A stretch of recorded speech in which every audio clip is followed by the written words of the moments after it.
So if we were to conduct a survey and ask people, what were some of the most significant events of the Clinton presidency? And let's say we made it a multiple choice question. 95% of people know who she is. And the remarkable thing is less than 5% know what the Glass-Steagall Act is, know that we pushed through the repeal of the Glass-Steagall Act during the Clinton presidency. We've been restrained financially since that act was put in place during FDR in response to the Great Depression. And many argue that act was the most significant event that led to the financial meltdown today, which it is.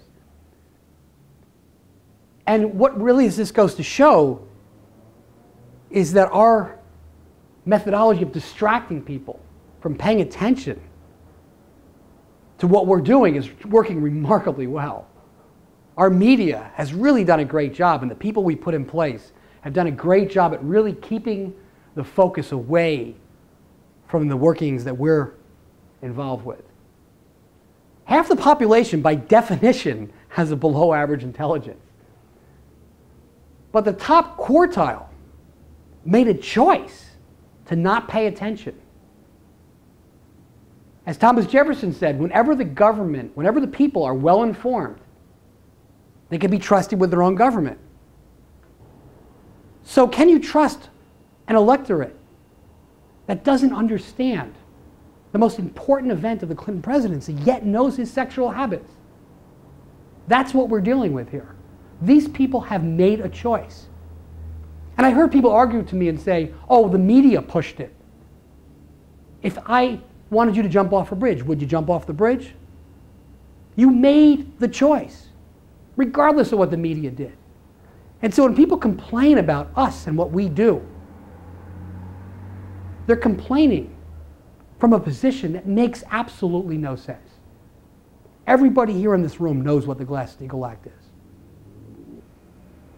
When you walked into this room, when you agreed to come here, I want to remind you that you also agreed to be clear and non-judgmental about what we're talking about here, because we live in a world of animals.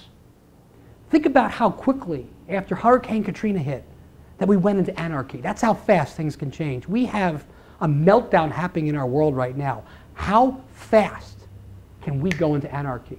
What do we need to do to prevent that from happening?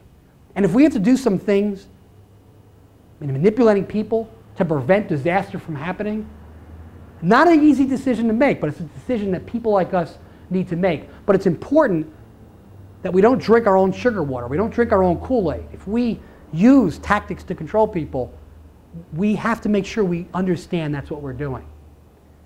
It's your choice to be here. You've taken the red pill, so to speak.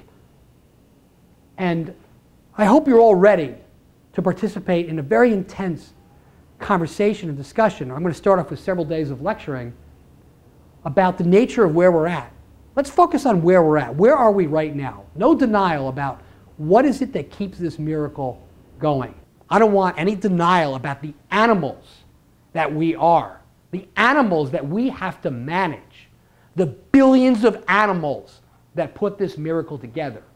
And so first, we want to understand with clarity what makes that miracle possible. Then we're going to look at what are the risks that we face today.